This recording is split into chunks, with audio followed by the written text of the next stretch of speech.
This is the budget document that California lawmakers buried on a Friday afternoon in January. For 2 decades, California politicians have sold the same story. We are the 5th largest economy in the world. We are the richest state in America. We have tech billionaires. We have Hollywood. We have the ports. We have agriculture. The money will never run out. California is too big to fail. Spend whatever you want. Promise whatever programs you want. The tax revenue will always be there to cover it. But this morning, Monday, February 3rd, 2026, that lie just collapsed under the weight of reality. Breaking news out of Sacramento has confirmed what fiscal analysts have been warning about for years. California is facing a budget deficit of $68 billion. That is not a typo. 68 billion with a B. The gap between what the state promised to spend and what it can actually afford is larger than the entire annual budget of most U.S. states. It is larger than the GDP of 100 countries. And to close this catastrophic hole, Governor Gavin Newsom is being forced to make cuts so deep and so brutal that they will affect every single California resident. We are talking about cuts to public schools, cuts to healthcare for the poor and elderly, cuts to infrastructure projects, cuts to environmental programs, cuts to housing assistance. The California dream is being dismantled line by line in a budget spreadsheet. And the cause is not a mystery. It is not a natural disaster. It is the predictable mathematical result of a state that spent like there was no tomorrow while the tax base fled to states with no income tax. In this emergency breakdown, we are going to expose the numbers that prove California's budget model is broken beyond repair. We are going to show you exactly where the $68 billion hole came from. We are going to reveal which programs are being slashed and who is going to suffer. We are going to explain why the tech industry collapse and the billionaire exodus have destroyed the state's revenue assumptions. And we are going to answer the uncomfortable question that nobody in Sacramento wants to ask. Is California governable anymore? The richest state in America is broke. And the reckoning is here. To understand how California ended up in this crisis, we have to understand how the state budget actually works. California is not like most states. Most states have diversified tax revenue. They get money from sales taxes, property taxes, corporate taxes, maybe a lottery or gambling revenue. The revenue streams are spread out, so if one sector of the economy struggles, the others can pick up the slack. California is different. California is a high-tax state with a progressive income tax system. That means the tax rate increases as you earn more money. The top marginal income tax rate in California is 13.3%. That is the highest in the nation. And here is the critical part. California relies heavily, almost recklessly, on a tiny percentage of very high earners to fund the entire state government. The top 1% of California taxpayers, that is roughly 18,000 people, out of 40 million residents, pay nearly 50% of all state income tax revenue. Let me say that again. Less than half of 1% of the population funds half the state budget. This is not an exaggeration. This is data from the California Franchise Tax Board. The state has built a spending model that assumes those 18,000 people will stay in California, will keep earning massive incomes, and will keep paying taxes at 13.3% forever. What happens when that assumption breaks? You get a $68 billion deficit. So what changed? Why did the revenue collapse? 3 reasons. Tech industry implosion, billionaire exodus, capital gains crash. Let's break them down. First, the tech industry. Silicon Valley and the tech sector have been the economic engine of California for 40 years. Apple, Google, Facebook, Tesla, Netflix, thousands of startups. These companies created hundreds of billions of dollars in wealth, and when tech workers and founders made money through stock options, bonuses, and IPOs, California collected 13.3% of it. The state became addicted to capital gains tax revenue. When tech stocks were soaring from 2010 to 2021, the state coffers were overflowing. Governor Newsom and the legislature spent that money as if it would last forever. They expanded programs, they increased benefits, they hired more state workers. They built the budget assuming the tech boom was permanent. The California Department of Finance projected that income tax revenue would drop by over $25 billion from peak levels due to the tech collapse. $25 billion. That is the first hole. Second, the billionaire exodus. For years, high net worth individuals have been quietly leaving California for states with zero income tax. Florida, Texas, Nevada, Wyoming. But in the last 3 years, the trickle became a flood. Elon Musk moved to Texas. Larry Ellison of Oracle moved to Hawaii. The founders of hedge funds moved to Miami. Tech executives cashed out and left.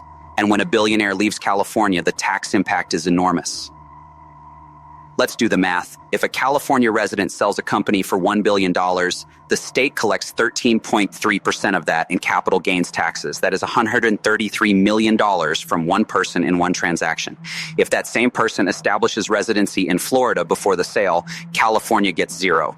Multiply that across hundreds of ultra-wealthy individuals, and you are talking about billions in lost revenue annually.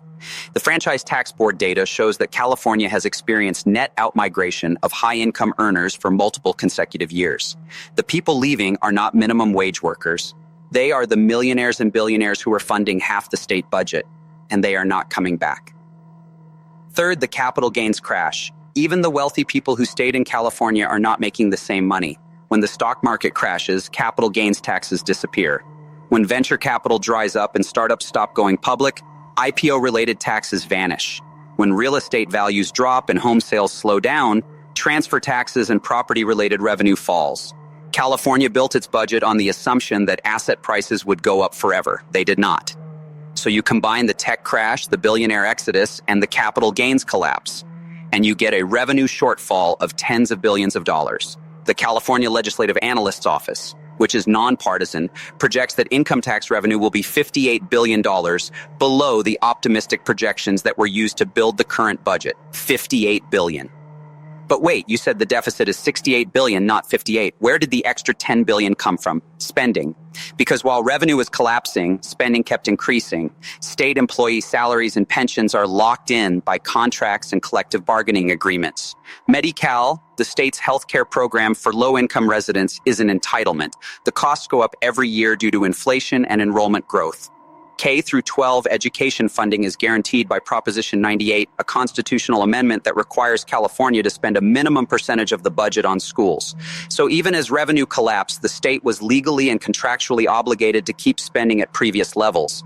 The gap between falling revenue and rising mandatory spending is how you get from a $58 billion revenue problem to a $68 billion deficit. Now let's talk about what Newsom is proposing to cut. The governor released his revised budget proposal in January 2026, and it is brutal. To close a $68 billion gap, you cannot just cut around the edges. You have to make cuts that hurt. Here are the big ones.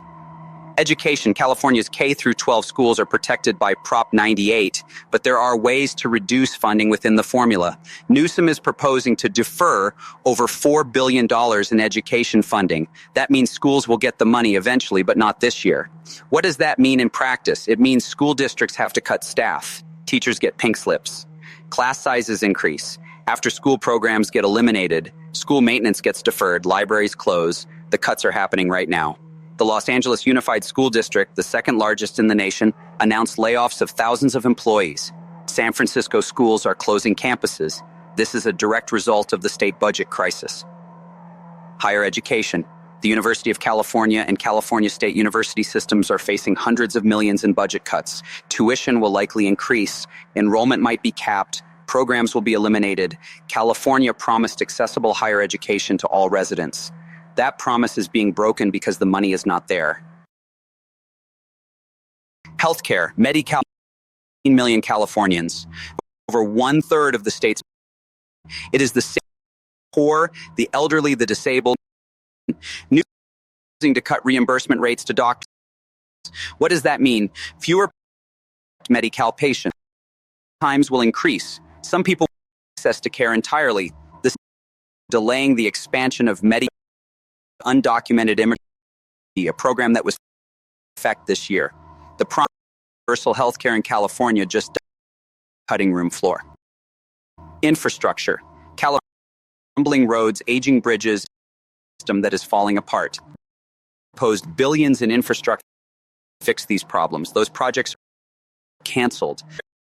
Rail project, which has already cost tens of billions and is decades behind schedule, might get its funding cut entirely. Roads will not be repaired. Water systems will continue to fail. The state is literally falling apart because there is no money to fix it.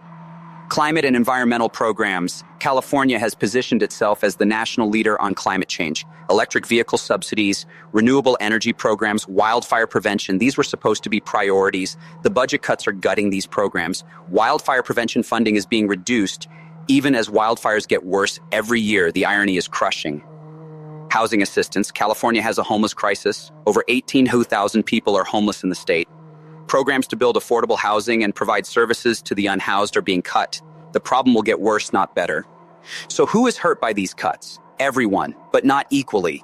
The wealthy Californians who left the state will be fine. They are living in Florida or Texas with lower taxes and better weather. The middle-class Californians who are stuck here will see worse schools for their kids, worse roads, worse health care.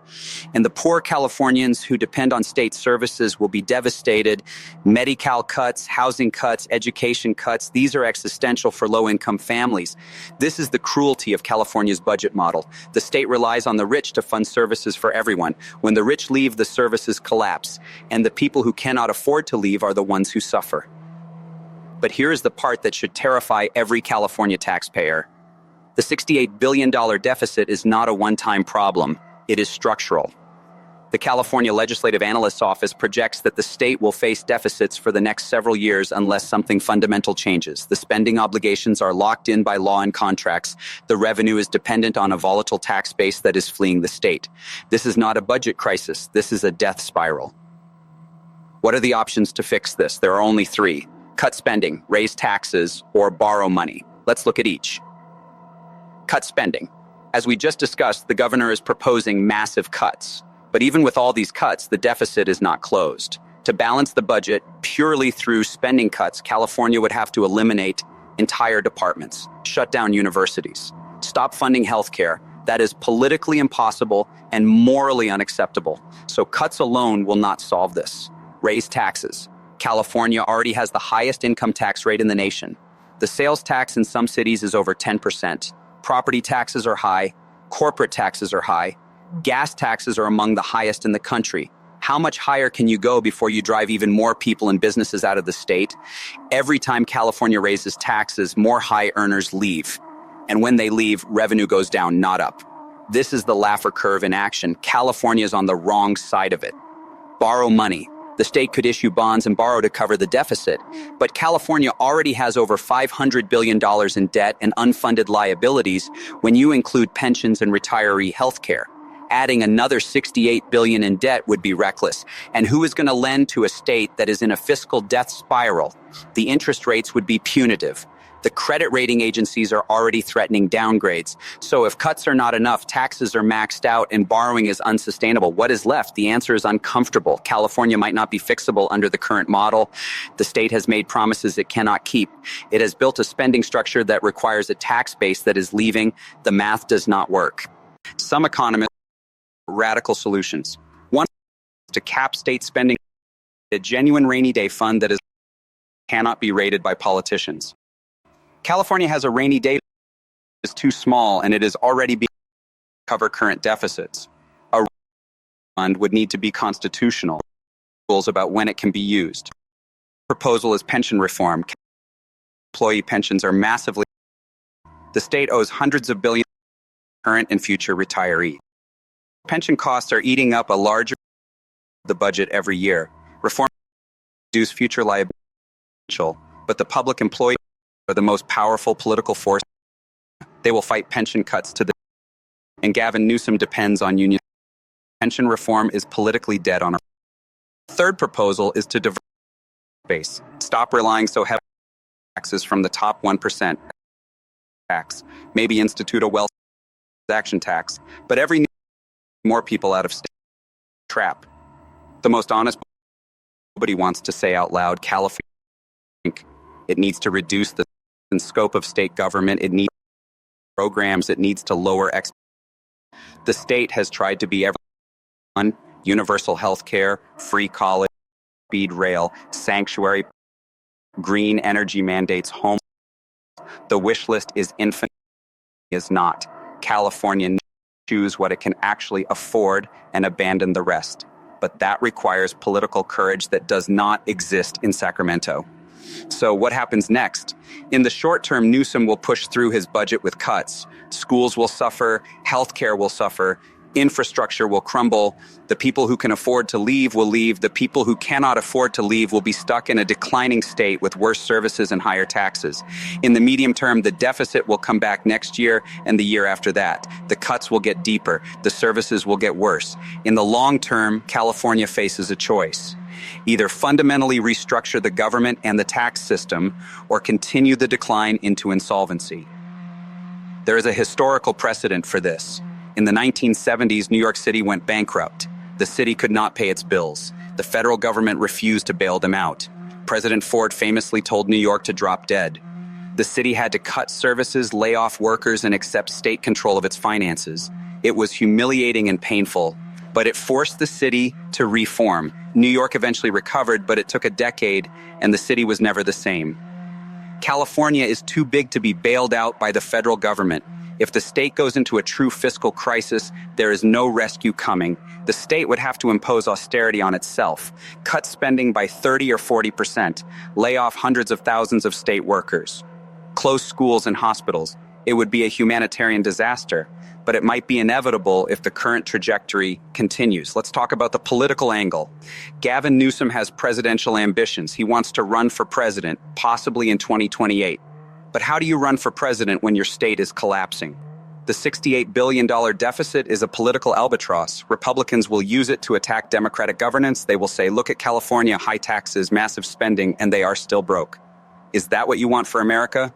Newsom will have to defend his record, and the record is not good. He will argue that the deficit is caused by factors outside his control.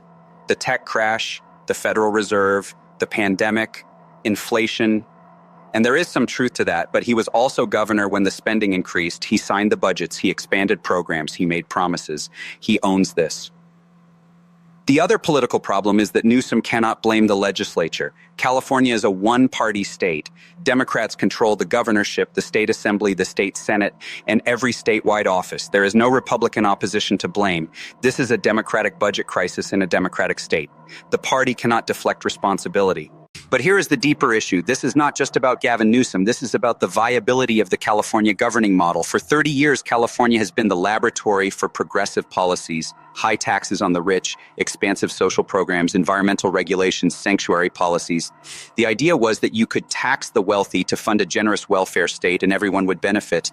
The experiment is failing. The wealthy are leaving, the revenue is collapsing, the programs are being cut, and the people who are supposed to benefit are the ones being hurt.